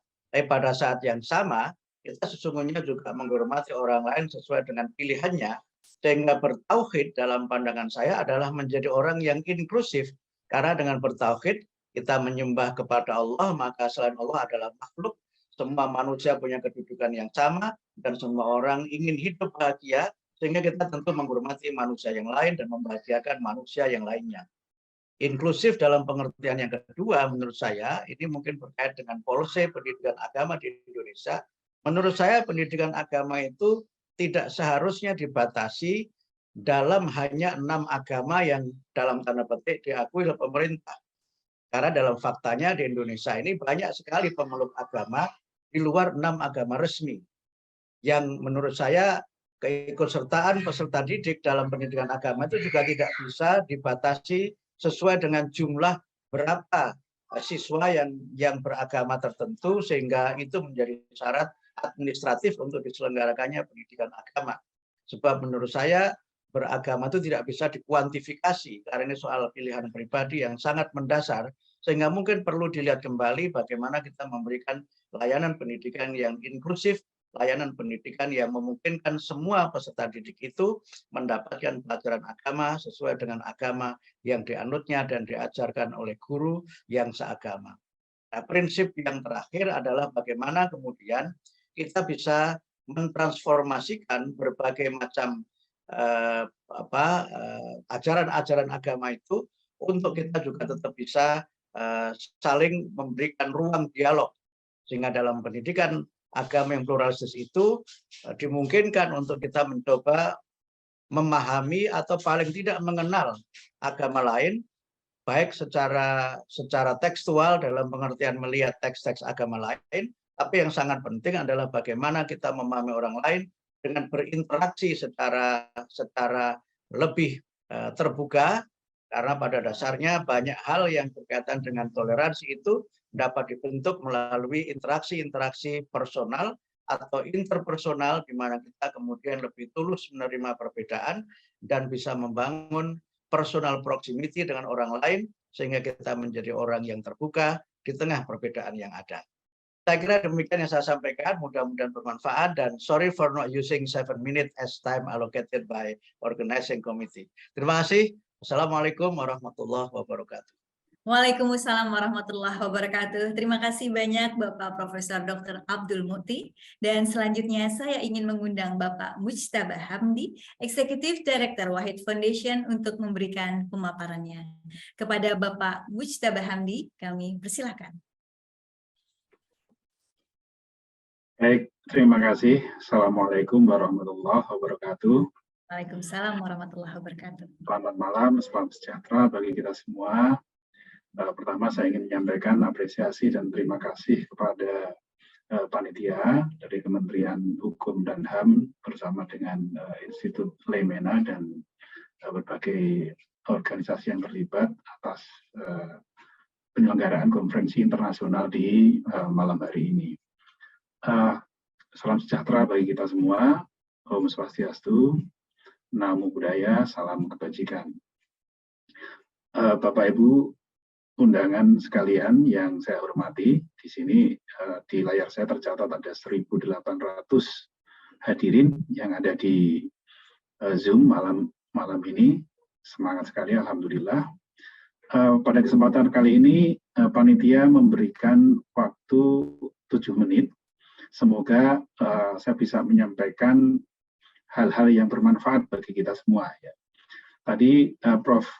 Muti sudah menyampaikan dengan sangat baik berbagai prinsip penting dari kehidupan bersama, demikian juga Prof. Amani Lubis dan beberapa narasumber yang lain. Saya kira saya hanya akan mengajak kita untuk merefleksikan kehidupan di sekitar kita. Ya. Bapak Ibu sekalian, Indonesia ini di mata internasional sudah terlanjur dikenal, ya. Sudah terlanjur dikenal sebagai negeri yang bineka dan ramah dengan kehidupan toleransinya yang dikenal baik. Gitu. Nah, kita ingin merefleksikan ulang apakah atau sejauh mana sebetulnya citra itu sudah terefleksikan dalam kehidupan sosial kita. Beberapa laporan internasional juga menyebut bahwa Indonesia masih memiliki catatan terkait dengan kehidupan kebebasan beragama. Demikian pula juga ada catatan dari Dewan HAM untuk melakukan langkah-langkah. Ya, mereka biasanya melakukan review secara rutin terhadap kehidupan beragama dan berkeyakinan di Indonesia. Di Wahid Foundation sendiri kita secara rutin, terkadang setiap tahun, terkadang 2 tahun, tapi catatan tiap tahun kita memiliki berbagai rekaman peristiwa yang masih memperlihatkan banyak event atau banyak kejadian yang kita bisa nilai masih belum memenuhi cita-cita kita mengenai kehidupan berbineka yang saling menghargai satu sama lain. Gitu ya. Boleh di next. Nah, ini sekedar peristiwa yang barangkali sudah kita kenal ya. Kita tahu di beberapa waktu yang lalu ada murid sekolah. Murid sekolah itu artinya dia masih dikategorikan anak-anak gitu. Yang sesungguhnya di kelasnya sudah melakukan hal yang menurut standar HAM tadi itu sudah sangat baik karena memilih ketua kelas tanpa memandang status keagamaannya. Ya. Tetapi begitu yang terpilih adalah yang berbeda agama, yang kebetulan adalah minoritas, ya, yang mereka memiliki minoritas. Kemudian pihak guru itu meminta untuk menganulir pemilihan itu dan mengulang pemilihannya.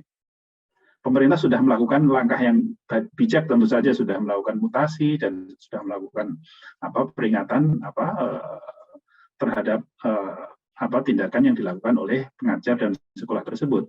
Namun di sini kita memiliki pertanyaan yang cukup mendasar ya, kira-kira apa sih makna dari peristiwa yang ada di sekitar kita ini, di sekolah, di sekeliling anak-anak kita ini? Apakah anak-anak siswa itu lebih memiliki atau hanya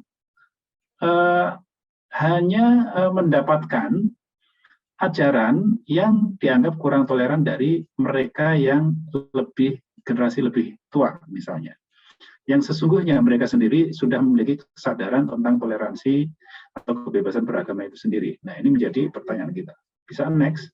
Ada peristiwa yang lain yang cukup mengejutkan. Beberapa waktu yang lalu di Solo, itu anak-anak kecil merusak makam orang yang berbeda agama.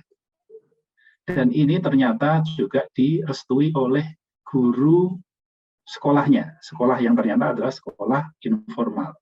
Sekali lagi, pemerintah kemudian juga melakukan tindakan tegas terhadap peristiwa tersebut. Nah, demikian pula peristiwa di tempat yang lain gitu.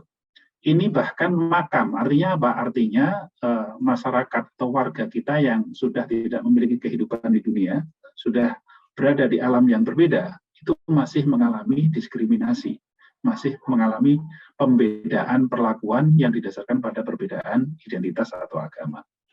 Nah, ini tidak hanya 1-2 kasus. Di Wahid Foundation kami paling tidak setiap tahun mencatat puluhan kasus yang masih memperlihatkan tindakan atau perilaku kurang menghargai perbedaan agama. Bisa yang sangat halus, bisa yang bersama dengan kekerasan. Terakhir juga kita dengar ada beberapa kasus penolakan pendirian rumah beribadah.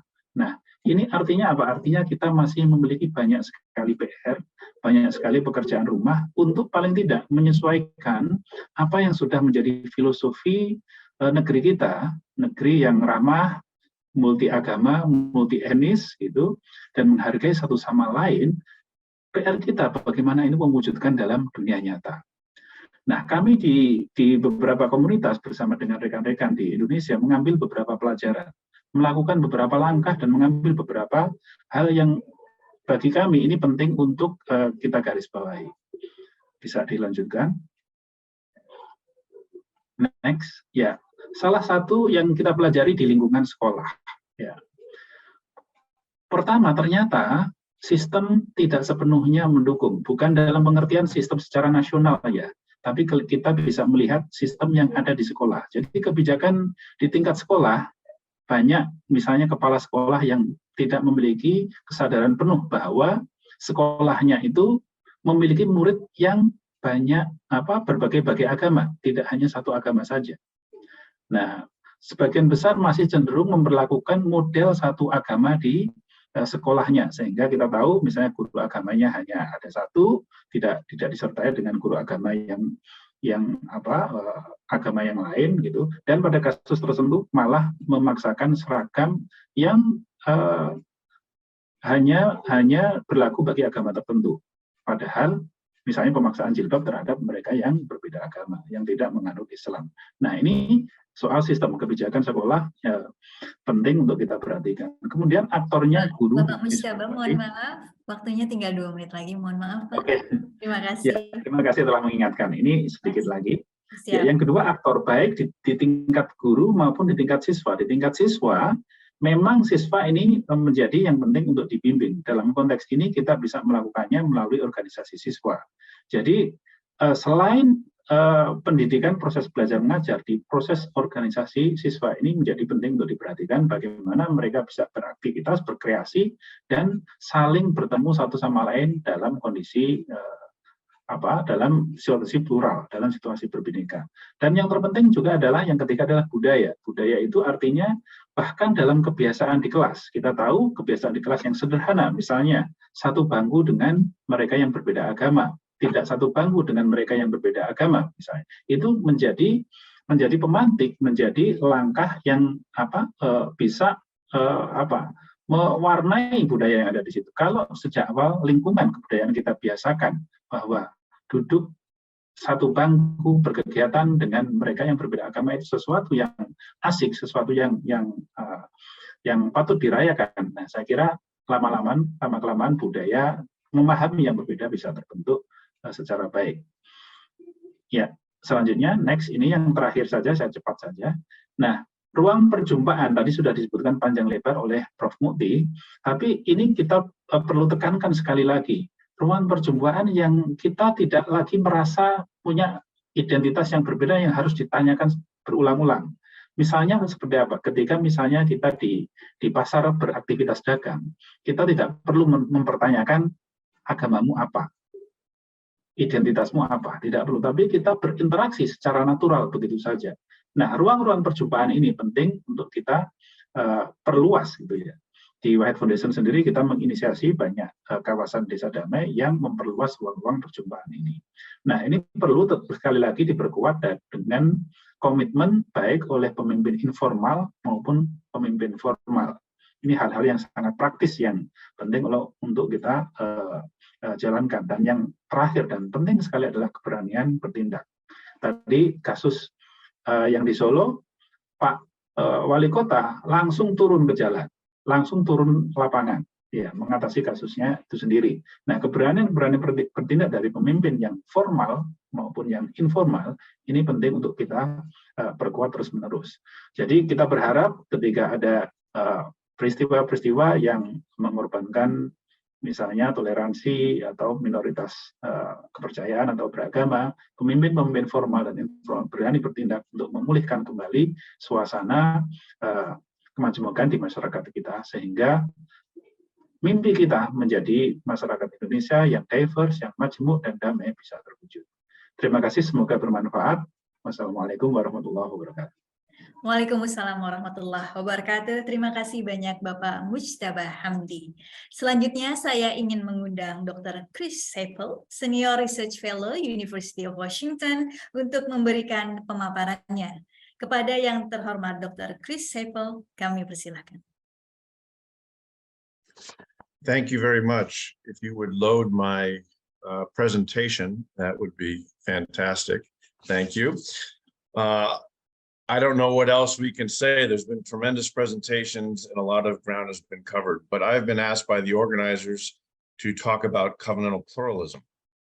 Covenantal pluralism, in a sentence, if we could go to the next slide, is the commitment to engage, respect, and protect the other, irrespective of their beliefs or resulting behavior, whether or not you agree with their beliefs or resulting behavior. And it rests on a few things. First, the understanding that diversity is the presence of difference, but not the engagement of difference. Pluralism is the engagement of difference. Positive pluralism would be covenantal pluralism, I would say. A covenant, a pledge, a moral obligation to engage the other and to respect him or her. Not to respect necessarily their beliefs and or behavior, but to respect the inherent dignity that each possesses. And that is the cornerstone of covenantal pluralism, dignity. Everyone has dignity.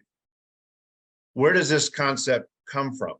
Well, it's rooted in two things. One is that it's the right thing to do according to our different belief systems, and it's also in our self-interest. Second, it comes from three specific inspirations. One is my own experience around the world. Second is the founding of my home state in the Northeast of America, a state called Rhode Island. And third, Sir John Templeton, who has 3 philanthropic entities in the world, one of which I advise. Let me walk you through those things very briefly. Next slide, if you would. My experiences around the world are very simple. We have global challenges. No one can solve them. It's not a question of if, but when you will partner with somebody who does not pray like you. Therefore, you have to cross over and engage them. What is your philosophy of partnership? How do you love your neighbor? How do you listen and observe with your heart, verify with your head, and engage with your hands? There's an entirely separate certificate program with Flamina called Cross-Cultural Religious Literacy that talks about that kind of engagement. But the point is you have to deal with the world as it is. You have to work with somebody who doesn't believe as you do. It's in your self-interest. Next slide, please. My home state of Rhode Island was founded in 1636 by a guy by the name of Roger Williams. He fled the state to the east called Massachusetts, where he was a part of the majority. And he fled and he had to have relationships and engage a new majority because he was now the minority. And the new majority were Indians. So he founded the place to be a place of relief for those whose conscience were being persecuted. That's the right thing to do. But it was also in his self-interest to have a partnership with the majority culture. We are all minorities somewhere. Next slide, please. 27 years later, he spoke into the Rhode Island Colonial Charter, and he made this point: if you want a flourishing society, then you must protect religious freedom, freedom of conscience or belief, as Dr. Muti talked about. That's the right thing to do. But it's also in our self-interest, because when you do that, people of different faiths or no faith at all are more likely to be loyal to the state. It's good for social cohesion. It's good for political stability if we respect the essence of someone else's beliefs because of their inherent dignity. Next slide, please. This is also the case with Sir John Templeton. This is a picture of him as a young man. And he believed that there was in the positive, in the goodness of diversity and its increasing nature. But he also thought that it was good for different beliefs to cooperatively compete, to learn from each other and get better in the articulation of your own faith as you engage and respect another faith. Next slide, please. This, of course, is true in your own context. If we could go to the next, there we are. My dear friend who unfortunately passed away this year, Dr. Marif, he makes this same point, Panchasila, which of course is based on the 28 October 1928 Youth Day Pledge, one nation, one language, one motherland. It is the right thing to do, to be generous toward the other, because there are so many different races and religions present in all of our countries. But it's also in our self-interest, because disrespect another person's belief takes away their dignity, but it's uncivilized, Dr. Marif says, because it threatens the peace. It's the same exact logic as Roger Williams. We need to respect the inherent dignity of someone's conscience and their freedom to choose another faith, because if we don't, we will destabilize the society and the state, and that is bad for everybody. Next slide, please. So what does this mean, or what does this look like? I'm not going to read all those bullet points to you. You can find them in an article that I wrote with Dennis Hoover and Chris Stewart, but they capture the essence of covenantal pluralism. But in a graph, it's very simple. You have a constitutional order where policies and the transparent rule of law protect religious minorities especially. But then you have to have a bottom up where the culture provides different faith groups that socially own these norms, these non-legal norms, as was referenced earlier. Hopefully because they're rooted in the faith itself, because all the faiths have some form of a golden rule to do unto others as we would like done unto us. Next slide, please. So we are in the business of building bridges.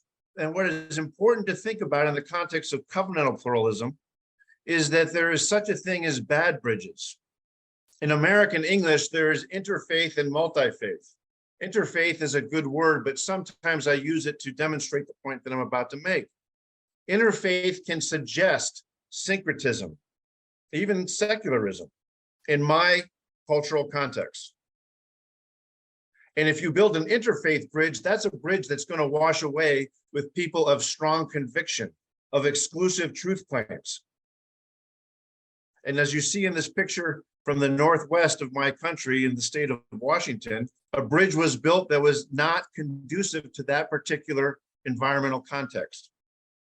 On the right is a bridge that was built that could bend and move with those streams and the melting of the snow that comes down off the mountains.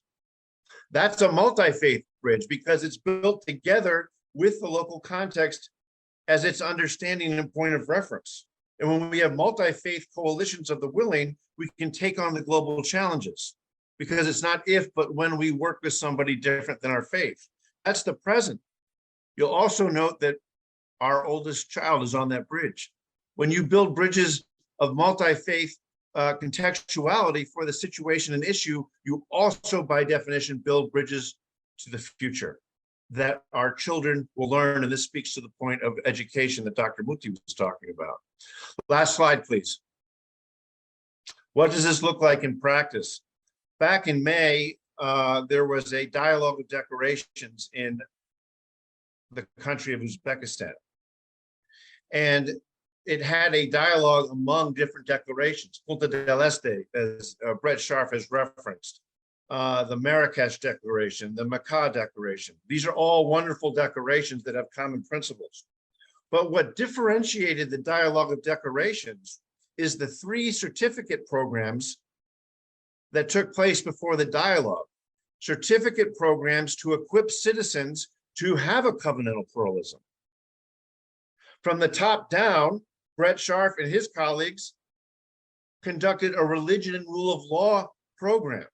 What does the transparent rule of law look like comparatively in different cultural and country context? That's the constitutional order from the previous slide that I referenced. From the bottom up, we had a certificate program on clerical relationship building between and among imams, pastors, and rabbis. No offense to our political friends in this conference, but clerical leaders are often more trusted in all countries than political leaders. They have a lot of influence. How can they demonstrate according to the best of their faith how to engage? And then the third certificate brought top down and bottom up together. The cross-cultural religious literacy certificate program was about the competencies about how to engage, that's education, how to think, but also the skills, what to do. Training is what to do, education is how to think. What are the competencies and skills that teach us how to bring top down and bottom up together as a multi-faith society taking on global challenges? This is the essence of covenantal pluralism. My last point, as you see on the right-hand side of the slide, the Dialogue of Declarations also witnessed a new covenant between Lemina Institute, one of the co-hosts and organizers of this conference, and the Sana Institute from Ghana. And they are going to work together on thinking through how do you teach the competencies and skills of cross-cultural religious literacy in these very different contexts where Muslims are a minority in Ghana, but Christians are a minority in Indonesia. How do we work together to have good lesson plans that begin to address the questions that Dr. Muti is raising about the future of religious education as multi-faith education that the government should provide for not just all faith, all the traditional and major faiths, but all faiths and none as equal citizens under a transparent rule of law. Thank you for your time. Terima kasih Dr. Chris Heppel, Bapak Ibu. Selanjutnya saya akan membuka kesempatan untuk tanya jawab dengan para narasumber. Mohon kirimkan pertanyaan yang sesuai dengan tema kita hari ini dan sebutkan untuk narasumber yang mana. Pertanyaan dapat ditulis dalam bahasa Indonesia ataupun bahasa Inggris di kotak Q&A. Tim kami akan membacakan pertanyaan yang masuk untuk masing-masing narasumber secara bergiliran. Setiap pertanyaan yang dibacakan akan langsung dijawab satu persatu. Dan diharapkan pertanyaan ini dapat dijawab selama waktunya maksimum 2 menit.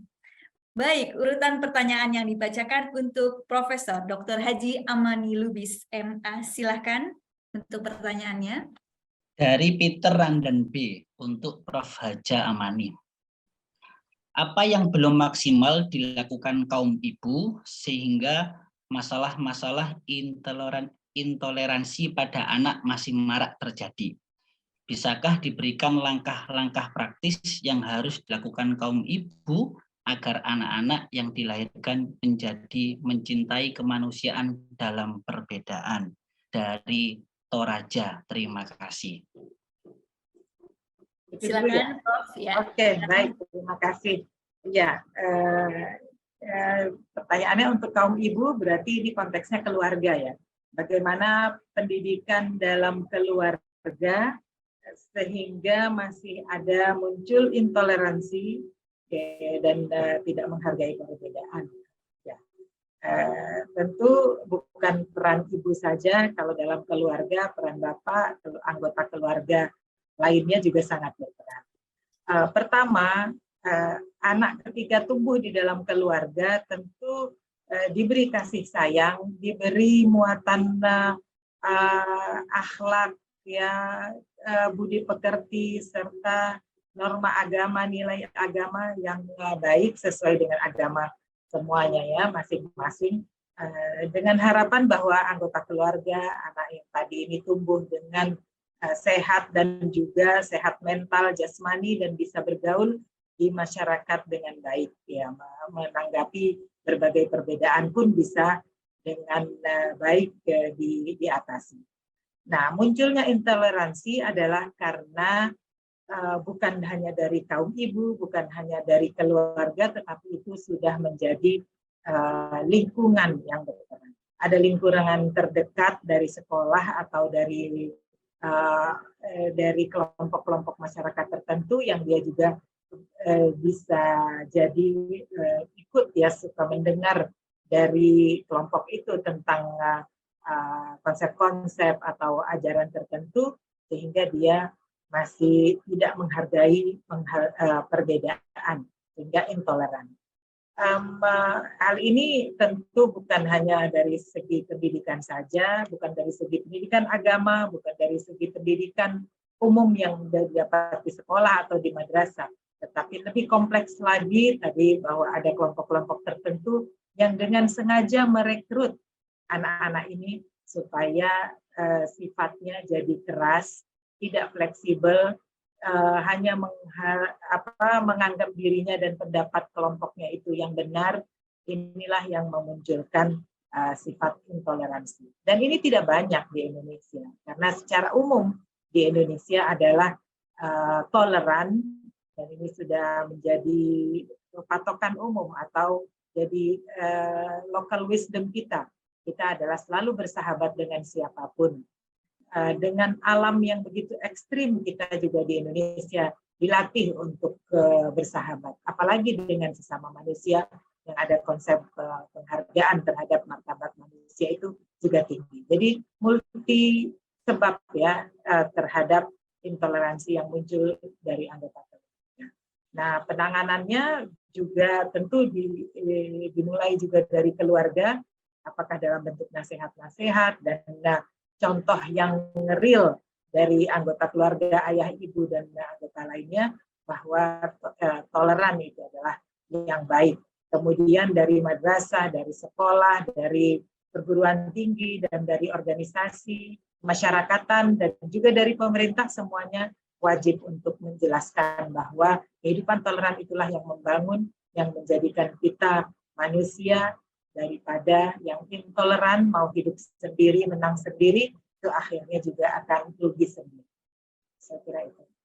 Terima kasih banyak Profesor Amani Lubis untuk pemaparannya. Baik, selanjutnya adalah pertanyaan untuk Dr. Brad G. Sharp. Silakan untuk dibacakan. Baik, pertanyaan dari Freddy Pandiangan. Pertanyaan ditujukan kepada Mr. Scrap. Bagaimana upaya yang dilakukan agar keadilan dan martabat manusia berdasarkan kekhasan budaya dan kemajemukan di setiap negara dapat diimplementasikan di beberapa negara, sehingga menjadi perhatian serius pemerintah di berbagai negara. Terima kasih. Dr. Brad, welcome to answer the question.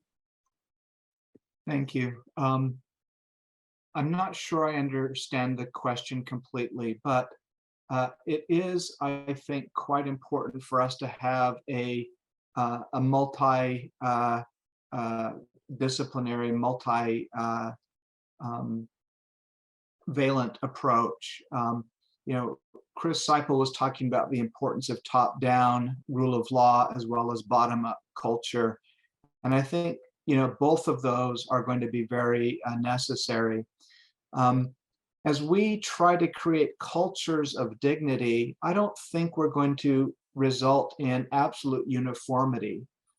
One of the things that I've really come to value about discussions of human dignity is we have different perspectives, sometimes that come from our religious traditions, sometimes from our civilizational experience, sometimes from our personal lives. And what I want to try to promote is listening to each other about our understanding of dignity, because it can really help us learn and expand our own understanding. Let me give you a quick example. In 2019, the year after the Punta del Este Declaration, there was a major international conference in Botswana, the African Consortium of Law and Religion Studies, and they were working on a document, a counterpart called African Perspectives on Human Dignity for Everyone, Everywhere.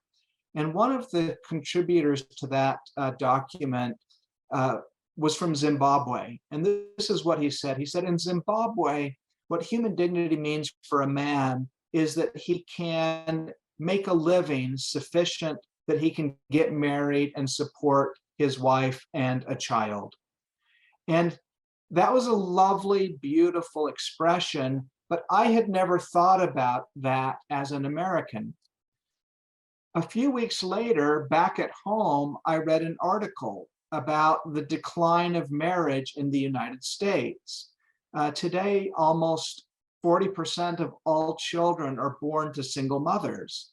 And this is a big problem for our society. And the social science research into why women are not marrying, the number one reason was that men are not able to make a good economic contribution to the household. And so it was the very same thing that was happening in the United States as this professor from Zimbabwe had identified. So what this little experience taught me is that we all have something to learn from each other, and the lessons that we have to share with each other may not be as remote or as different as we suppose. Ya, terima kasih banyak Dr. Brett untuk penjelasannya. Kemudian pertanyaannya selanjutnya adalah untuk Profesor Dr. Abdul Mukti. Silakan untuk dibacakan. Terima kasih. Pertanyaan dari Pak Budi Santoso ditunjukkan untuk Pak Profesor Abdul Mukti.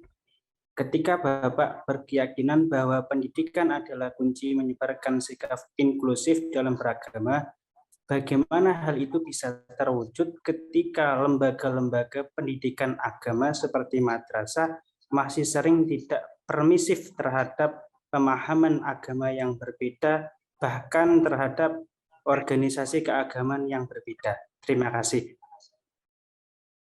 Baik, saya akan jawab dalam 1 menit. Siap Bapak. Yang pertama memang materi atau konten dalam pendidikan agama yang sekarang ini ada perlu diperbaiki. Ada beberapa muatan yang memang menurut saya perlu kita evaluasi. Kemudian yang kedua, metode mengajar atau metode pendidikan yang dilakukan oleh guru juga memang perlu terus kita tingkatkan. Jadi perlu ada pembelajaran yang lebih dialogis untuk memberi ruang kepada peserta didik mengajukan pertanyaan atau melakukan perbandingan. Dan yang ketiga saya kira perlu ada metode baru di mana pembelajaran itu tidak selalu sit-in di kelas, tapi bisa juga misalnya sightseeing dengan cara melihat-lihat atau dengan cara bertemu dengan komunitas agama lain yang berbeda atau komunitas yang secara organisasi atau secara paham keagamaan itu berbeda. Jadi ada ungkapan di bahasa kita itu tidak kenal maka tidak sayang. Nah, supaya kita itu sayang maka harus saling mengenal satu dengan yang lain. Supaya saling mengenal maka perlu saling bertemu satu dengan yang lain. Saya kira begitu. Terima kasih banyak Profesor Mukti untuk penjelasannya. Kemudian pertanyaan selanjutnya adalah untuk Bapak Mujtaba Hamdi. Silakan tim untuk membacakan pertanyaannya. Pertanyaan dari Romi Pelupesi. Dalam perjalanan sejarah meng-Indonesia, masyarakat bangsa kita menghadapi kenyataan sejarah yang tidak semua menggembirakan. Ada juga yang memilukan dan meninggalkan luka sejarah, baik karena benturan fisik maupun persinggungan ideologis. Nah, wacana dan praksis seperti apa yang dapat dilakukan oleh umat beragama di Indonesia untuk berkontribusi merawat integrasi, keberagaman, dan demokrasi di Indonesia? Baik, silakan Bapak Mujtaba Hadi. Terima kasih pertanyaannya, bagus sekali, dan ini memancing saya untuk berpikir keras untuk menjawabnya. Semoga saya mampu. Yang pertama, saya jadi teringat kata-kata Gus Dur yang mengatakan kira-kira begini, kita harus memaafkan walaupun tidak melupakan. Memaafkan dan tidak melupakan itu artinya bagaimana? Apa yang terjadi di masa lalu menjadi pelajaran bagi kita, tapi kita sekarang perlu merilis itu, melepas itu semua. Apa yang terjadi di masa lalu adalah bagian dari masa lalu. Nah, dengan begitu kita akan lebih ringan langkah kita untuk berinteraksi dengan mereka yang berbeda. Tentu kalau saya nggak salah tangkap ini mungkin merujuk pada berbagai konflik ya yang dalam sejarah kita di Indonesia, baik di puluhan tahun yang lalu atau beberapa waktu setelah masa reformasi. Kita mengalami banyak konflik yang diakibatkan oleh friksi dalam yang diakibatkan oleh keagamaan. Nah, itu yang pertama. Kemudian yang kedua, karena kita sudah punya pelajaran seperti itu, memang kita perlu bersama-sama paling tidak di sekeliling kita itu mulai kira-kira menanamkan tidak hanya normanya, tapi praktiknya. Tadi sudah disampaikan dengan sangat baik oleh Prof. Abdul Mukti. Gitu. Nah ini kita praktekkan misalnya sederhana saja, sederhana mengajak anak-anak kita untuk tidak kikuk ya, biasa saja berinteraksi dengan mereka yang berbeda. Gitu. Mengenal rumah ibadah yang lain itu juga biasa saja. Toh kita juga nggak beribadah di sana. Mengenal juga biasa saja. Di sekolah kita juga biasakan untuk tidak melihat, ini untuk anak-anak kita yang di sekolah umum, untuk tidak melihat bahwa kita itu merupakan identitas satu-satunya.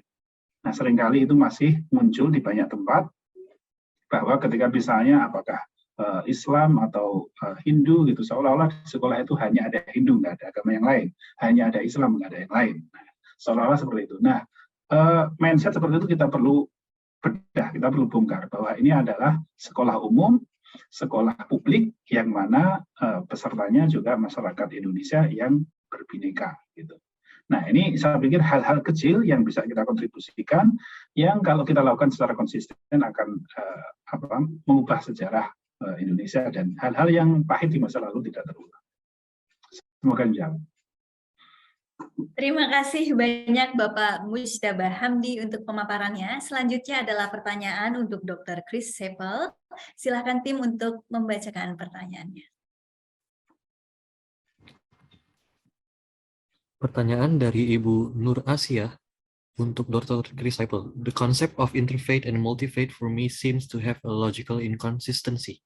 Can you explain more about this? Other thing, do you believe that political interference could turn the society becoming intolerant? Thank you. Welcome, Dr. Chris, to answer. Thank you.